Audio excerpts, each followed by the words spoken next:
दुनिया की हर फील्ड में जितने भी विनर्स हैं, उनकी विल पावर ही उनका वो हथियार है, जो उन्हें 99% लूज़र से अलग बनाती है। तो इन 1% विनर्स का विल पावर बाकी के 99% लोगों से अलग कैसे होता है और तुम इसे अपने अंदर डेवलप कैसे कर सकते हो, मैं तुम्हें इस वीडियो के एंड तक प्रॉपर्ली समझा दूंगा। तो विल पावर है क्या? विल पावर हमारी वो मेंटल स्ट्रेंथ है जो कि हमें हमारे गोल तक परसिस्टेंटली आगे बढ़ते रहने में हेल्प करती है। तो 99% लोगों में ये विल पावर होती क्यों नहीं है? देखो, हमारी बॉडी और हमारा माइंड ऐसे डिजाइंड है ताकि हम खुद को जितना हो सके उतना सेफ रख सकें।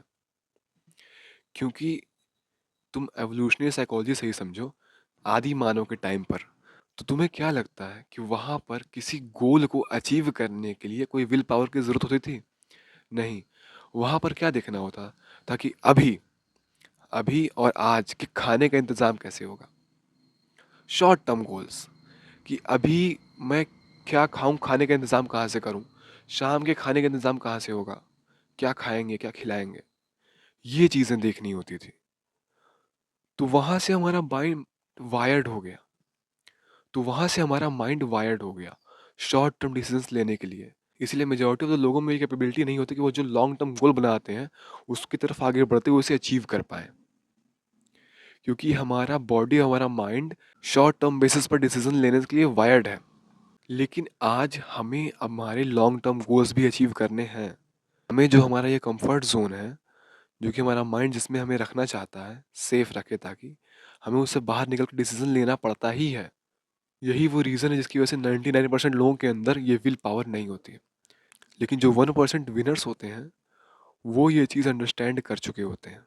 या फिर अगर उन्हें कॉन्शियसली इस चीज़ के बारे में अगर नहीं भी पता होता है, तो उन्हें बस समझना होता है कि जो वो गोल बना रहे हैं उसके लिए उन्हें करना क्या है और उसकी तरफ उन्हें से बढ़ना है।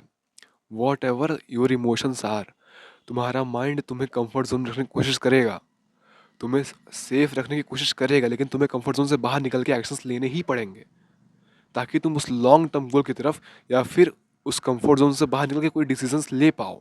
और जब तुम कॉन्टिन्यूअसली रिपीटेटिव बेसिस पर डिसीजंस लेते हो अपने कंफर्ट जोन से बाहर निकल कर, कैसे कोई भी सिचुएशन आ रही है तो कितना भी तुम्हें कंफर्ट जोन में रखने की कोशिश किया जा रहा है तुम्हारे ब्रेन के द्वारा, तुम कह रहे हो नहीं, मुझे आगे निकलना है, मुझे एक्शंस लेने हैं, तुमने प्लान की एग्जीक्यूट किया। जब तुम इसे रिपीटेटिव बेसिस पे करते हो ना, तुम्हारा ब्रेन नई वायरिंग करने लगता है और फिर वो नए हैबिट्स बनाने लगता है, तुम्हारी कंडीशनिंग चेंज हो रही होती है और फिर धीरे धीरे तुम्हारा मोमेंटम बनता चला जाता है लॉन्ग टर्म गोल की तरफ आगे बढ़ने के लिए। और फिर तुम इजीली लॉन्ग टर्म गोल की तरफ एक टाइम के बाद, स्टार्टिंग में तुम्हें बहुत ज़बरदस्ती करना पड़ता है, फिर एक टाइम के बाद तुम उसकी तरफ ऑटोमेटिकली आगे बढ़ते चले जाओगे, तुम्हारा अगर मोमेंटम बन गया है तो। ये वो चीज़ें हैं जो एक विनर कॉन्कर कर चुका होता है, कॉन्शियसली या सबकॉन्शियसली। अगर उसे नहीं पता तभी वो एक्शन लेता चला जाता है, क्योंकि एक्शंस ही हैं जो हमें रिजल्ट देते हैं। और इसी वजह से एक जो विनर होता है उसका फ्यूचर बहुत अलग होता है एक लूजर से, क्योंकि तुम्हारा विल पावर तुम्हारा फ्यूचर डिसाइड करता है। सो इस वीडियो की जो भी लर्निंग्स हैं, तुम उन्हें जितनी जल्दी हो सकता है उतनी जल्दी एग्जीक्यूट करो। अगर इस वीडियो को प्रॉपर्ली समझ नहीं पाए हो तो जाकर ये वीडियो दोबारा देखो।